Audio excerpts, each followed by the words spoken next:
Cabeçudo Monas. É, não sou nada. Eu não tenho uma cabeça grande. É que tens um nariz enorme. Parece que estou a fazer breakdance no ar.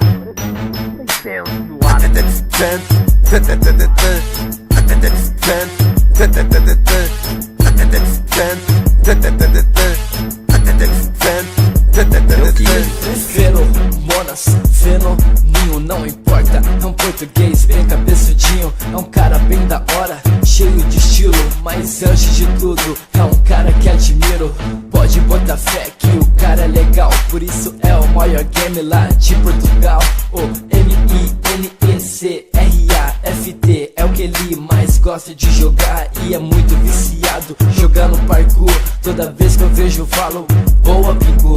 Os moleque que assiste até acha fantástico. Pra mim a palavra certa é fenonástico. A série de Topcraft é a série que eu mais gosto. A preferida por muitos, isso eu aposto. Mas o vídeo não importa, eu assisto todo dia. São dos games representando a fenarquia. Pra quem curte ele, preste atenção. Tem live dele quase todo sabadão.